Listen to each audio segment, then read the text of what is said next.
We have so many stories in our lives, but our stories are not always heard.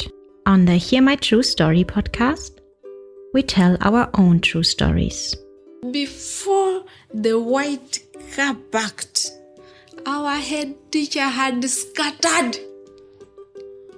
Looking at him, I could only see his tie that was flying backwards, waving at us, and he disappeared in thin air.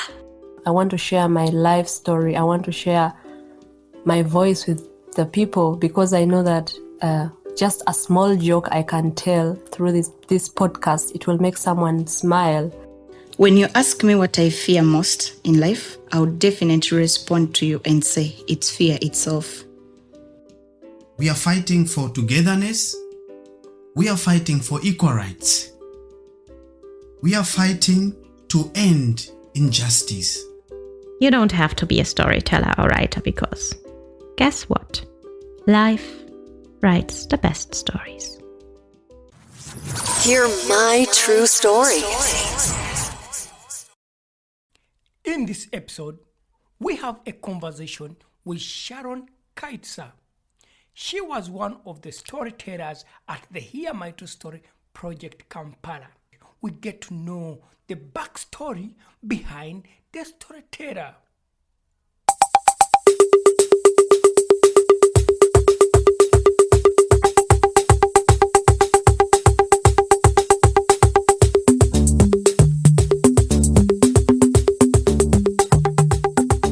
Welcome to Hear My True Story Kampala Season 1, where we tell true stories and have conversations about real-life experiences with non-storytellers and storytellers from Uganda. Hear My True Story Kampala is a joint project between Hear My True Story podcast and Omuti Creative, an organization in Uganda. Omuti Creative is an arts organization that provides safe and free learning spaces for creative arts, educational support, and cultural exchange opportunities to children and youths in Uganda.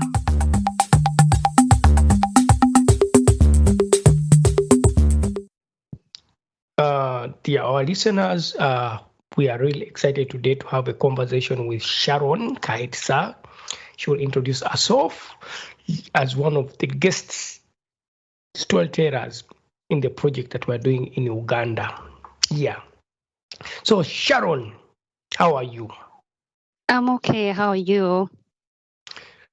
I'm good.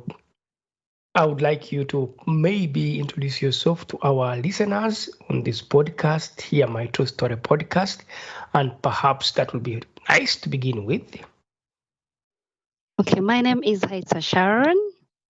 I work with Omuti Creative, an organization that works with Otako Williams as well. And I am passionate about working with children and the young people. I believe in a changed community, but also beginning with the children and the youth. Yes. Wow. So that's interesting. You already work with young people and your social work. That's what you said in one of your stories. Yeah, good. So Sharon, I have one question for you. Have you ever done storytelling before? Yeah, like you would tell someone a story, yes, but then it's not like recorded, like you would record it. It's just like when you're seated with a friend and you talk about a scenario, about your experience and all that, but not like recording. So then what inspired you to take part in the recording of the True Storytelling podcast in Kampala? What really inspired you? Okay, I've been listening to Otako's podcasts.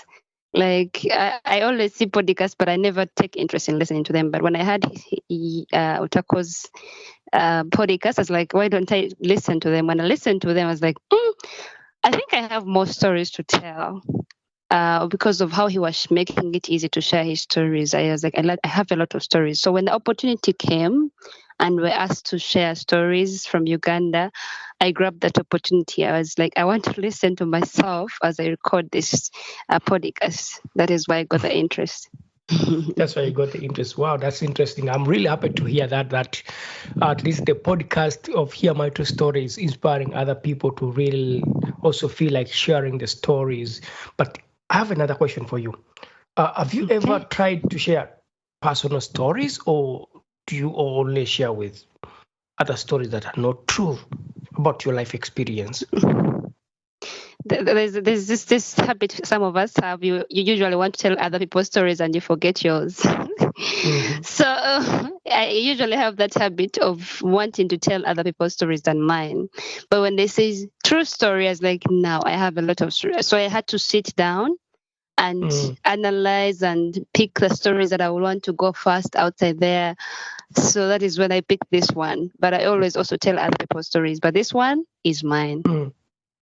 Wow. And how do you feel telling your real personal story, which is heard by so many people around the world? It's online, on various platforms, and people can listen to it. How would you feel about that? It takes me back home, and I go back to where I grew up from, and it brings me back to the roots where I grew up, and I'm like, oh, this is where I have come to. So I feel good. I feel like it's such a good memory to remember, but also it takes me back home to our culture as well. So I really feel good to tell a story. It's beautiful to tell a story than experiencing that moment. So right now it is easier for me to tell it, but at that moment I was like, no, I can't even talk about it. Yeah. Wow, that's interesting. So the moment you say that it takes you back home to remember what you went through as a child, then I would like to ask you a question. Can you give us some more information about your family?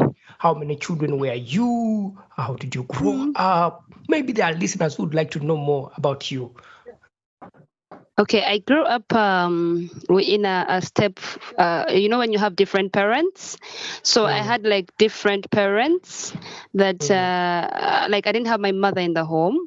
So you can imagine, I had my stepmother. So I was the only child from my mother's side. And then the rest were stepchildren. So it was really a different type of story. So I had the only relative I knew by that time was my father, because he was the only person that I would trust, and I knew that he was the only person around me. So that is why we were 6 children, me from one mother, and then the rest were from different from the other mother. So the life wasn't all that pleasing, because of how my mother wasn't there in the first case. And that is why it brings me back of how I was involved in Kadoji, and then my father is beating, and then there's also the crying bit of my stepmother because they were worried about me. Oh, yes. Yeah, I get that. I can really understand how it can be difficult to grow up in a family where you are the only child from another mother, but you have other brothers, siblings who are from another mother, and you are there alone. Did you at any point feel lonely? Did you at any point miss your mother? Or were you always communicating to your mother? I did miss her, but then I used to go there once, in holidays, schools in Uganda, they get holidays. We go to school for 3 months, and then you get 1 month holiday. So I would go and visit her in the holidays. And then sometimes you would feel lonely. I grew up knowing that it's very hard to trust people, because I didn't know that the only person that was there was my father. So I was like, I can't trust my father. But then it's hard, because you don't know that these ones are your family or not. So it was hard for me to accept them as my family, but also to trust anyone. Yes. Yeah. So then I just want to ask you, you said you trusted your father, but then your father is the one that beat you up in your story, the way you said. Yes. So how do you feel at that moment that the person you trust is punishing you beyond acceptable? Okay, at first I was so furious, I was so angry. I was like, how can you beat me if you claim you love me? But as I grow up and telling the story, I realized that this man loved me, because the only person who loves you is the one who Like the Bible says, you have to spoil the road and you spare the child. So he had to spare the road by beating me up to make me a better person. So I believe, but at first I hated him. I began to hate him because of how can you beat your child like to turn blue black? I mean all that. So but then as I grew up, when you grow up, you realize that this person actually loved me. That is when I began to love actually my father and mom, like, this man loved me, but he protected me from such and beating me to be a better person. Because if he had not beaten me, trust me, I would have gone back to Kadodi. Maybe I would be pregnant. Maybe I would be a drunkard and all that. But now here I am telling my story and working. Okay. And yes. Is the Imbalu Festival celebrated only in Uganda or in other parts of Africa? And could you maybe also draw a more detailed picture for our listeners what Imbalu Festival is? Well, Imbalu Festival, I have grown up and known that it is only in Uganda. Only in Uganda, where men are circumcised and where boys are turned into men after circumcision. And it happens every even year, like I told in my story, because that is when, after a year, people are able to collect food for people to come and eat together. So because people, if you're staying in a community during the Imbalu, people bring food because there are different people who are coming to eat as you prepare for those insertions, and because it takes 3 days. 3 days. The first day they prepare the boy. You go and kick a banana plantation to see that if you're ready, then you can kick a banana plantation and you break it down and you put it down. They say this one is ready for circumcision. Then they take you for some insertions, and then that is the first day. Second day is you move and you go to visit people. Like they support you. Some people give you money. They to show that they stand with you in this thing. And then the third day is the day for circumcision. Wow. So those are 3 days. Then they circumcise you. That is, but along the process, there's kadodi that I talked about. So there's dancing. People are dancing in celebration that their boy is going to be circumcised. Yes. That their boy is turning to become a man. A man, yes. Okay. So it is so interesting the way that it is more of like a community, a culture festival. So it's not only one boy, but there are always more and more. Yes, it's not like always one boy. Like people, like you said, it's a community thing. People come together to celebrate with you. That is why people gather. And then there are also marks that are being given to see which son, like if there are 5 boys being circumcised in one community, they even give marks who won. Because when they're circumcising, you don't even have to blink an eye. You don't have to shake. You don't have to do anything. Wow, you don't have to cry. You don't have to cry, because when you cry, they call you a woman. So you grow up, there's the way they treat you to be a woman. Like for you who cried, you can't even give advice in a community, in a gathering. I would like to just ask you, so how were girls turned into women? Wow, that we don't have that because I think this culture focuses more on boys being turned to men than girls. For us, we don't have those things of you being turned into a woman, because they just believe for them their purpose is to prepare a boy child to be a strong man who will protect the family.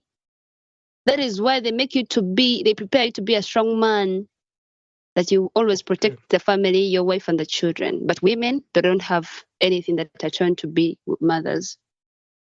The question is that, is this festival still happening up to date? Is it organized by the state, or is it like recognized legally by the state? And what happens if someone is not turned into a man? What happens is it a decision that someone decides? Is it my decision to say, I don't want to be turned into a man? I'm already a man. Can it's I run recognized cultural practice? It's recognized by the government, but then it's not done everywhere in Uganda, only in the Mbale region. But then it is for the culture, because you are Gishu, you have to circumcise by all means. Now, if it's a decision you make, But then if you fail to make that decision, there's a thing that they give you. It's like a medication. They can put for you in food, and you want to be circumcised even if you don't want. So you just get that hunger, the thirst, and then you begin telling your father, I want to get circumcised. I want to get circumcised because of what you ate in the food. So you want to be circumcised because of what you ate. So if they realize that you're getting the shyness and all that, they do that to you. Also, you can't run away from the culture, because as long as you're a Gishu, there are people who have tried to change names and call themselves, but as soon as they realize that you're a Mugisu, they'll look for you and circumcise you. Wow. So please, I'm quite scared. What if someone is living not in Uganda, but is a Mugisu coming from eastern part of Uganda, Mbale? For example, if they're living in a country like Germany, where you need to really travel, would they really look for that person and circumcise them? If you come back home and they know that, you say how Uganda is like, we know families. If I know that Otako has a son, and that son was never circumcised, because you know that we do it like communally. So we know the other one was circumcised in this year, this one was circumcised in this year, but this one we have never seen. What happened? You get? Okay. So they ask questions. But if you are far, if you come back home, they can circumcise you if they realize that you're not. But then there are other people who have skipped this culture and they go to the hospital.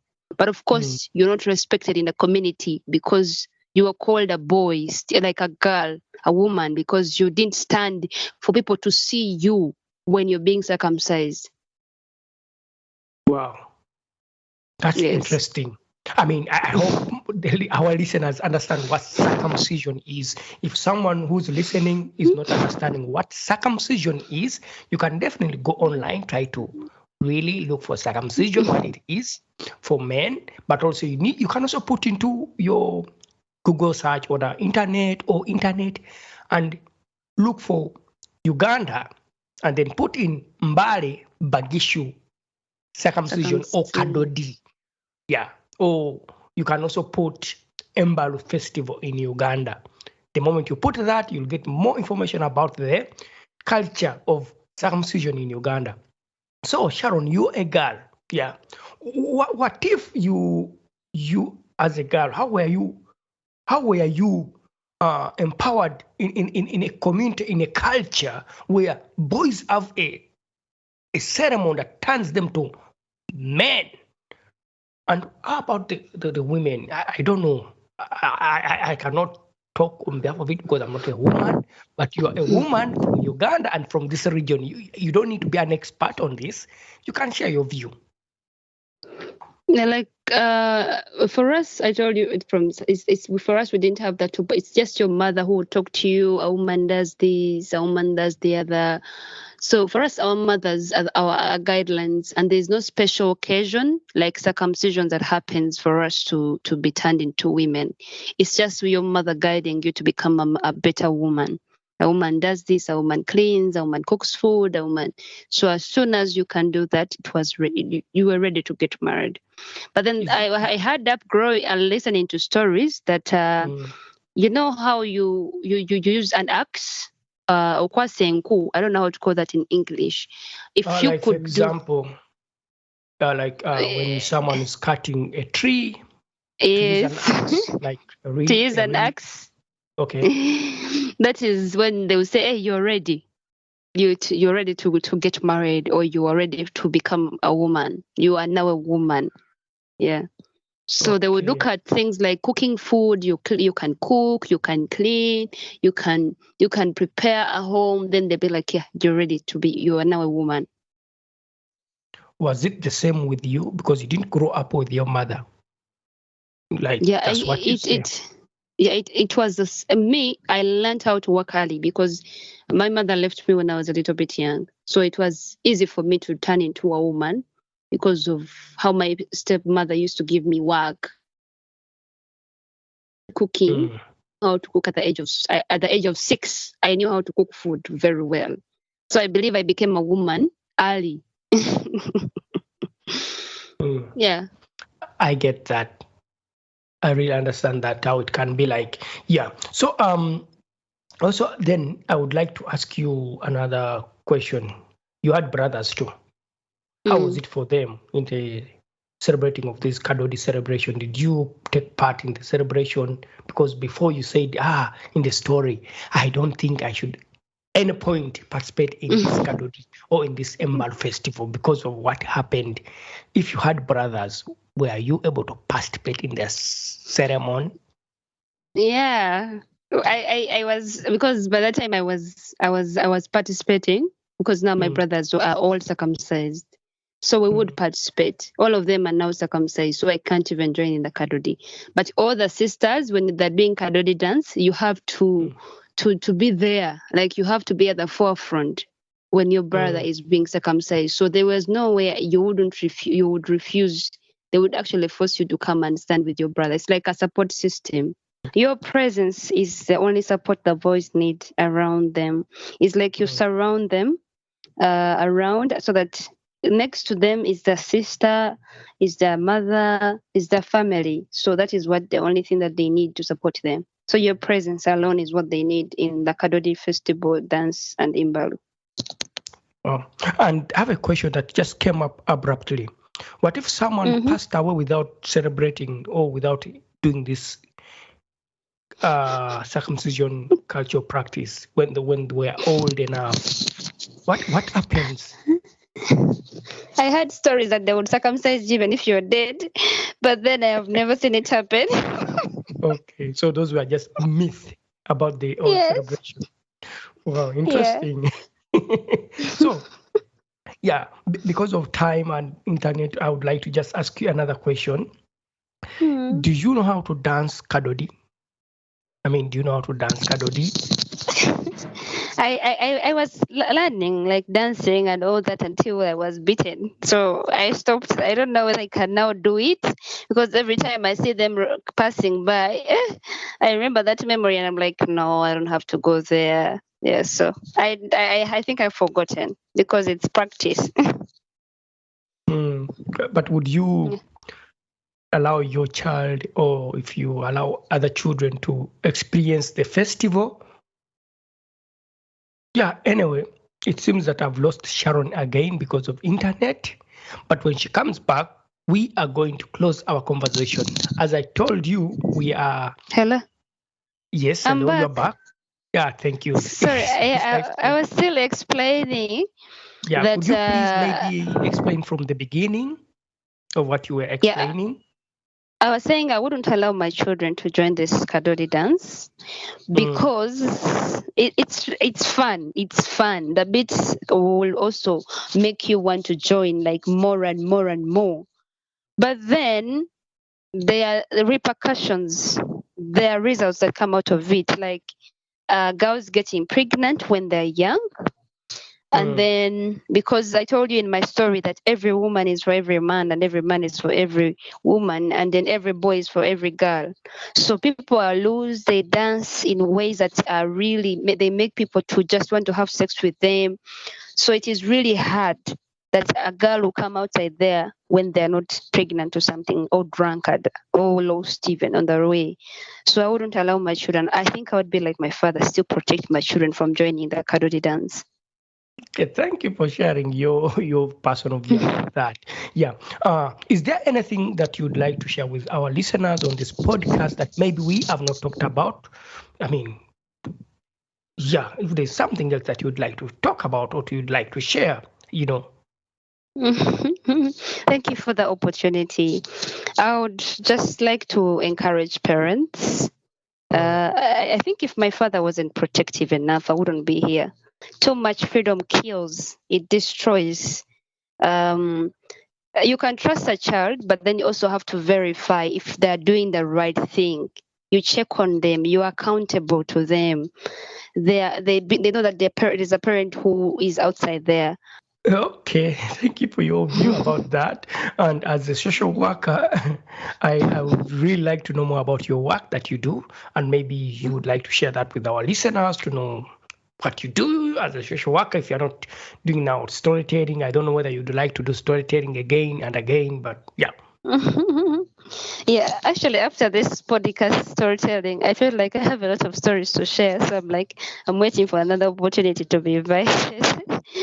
Yeah, about my social work, I work with an organization called Omti Creative, the Arts for Change Center. It's in Uganda, in Kajansi.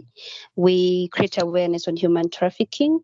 We also do film training, and then we also work in different activities. We have the garden that is around. We have a community library that is in the community. And so my work as a social worker, of course, it comes with challenges where you have young people around you, the children around you, and you get to learn more. I have learned to work more with children. I've learned to come down to them to speak the language they speak. I have also learned to speak to the youth and be a little bit free, loose. If they say yo, you have to say yo, like the language of the youth. So I have become a better person being a social worker. And I believe it's fun to work with people. It's really fun. You learn a lot of things that you didn't know. Yeah, it's amazing to be a social worker. How can someone get in touch with Omti Creative in Uganda if they really wanted to get in touch with you guys to get to know more about your work? Are there platforms they can find you? Yes, you can find Omti Creative on Facebook, Omti Creative, the Arts for Change Center, and then you can also find us on Instagram, Omti Creative, and then you also can find us on Twitter, Omti Creative still. And then you can also find us on email at info@omti.org. But you can also contact us on +256 788 *7, like the 4 7s, and then 98. You can also contact us. Thank you, Sharon, for your time and for having this wonderful conversation with us. And I'd like to say bye. These stories were directed by Zoe the Storyteller. Audio production for the stories was done by Adnan Singh Kumba. Many thanks to our project coordinator Nicholas Kaiwa and all the storytellers of Hear My True Story Kampala Season 1. For more stories, please visit hearmytruestory.com. For more information about Omti Creative, visit omoticreative.com or send an email to info@omoti.org. Thank you for listening. Thank you for listening to our podcast, Music by Edwin Matovo, hosted and produced by Otako. Subscribe to our podcast for more stories and visit us on our website, hearmytruestory.com, for more stories. All the links are listed in the show notes of this podcast.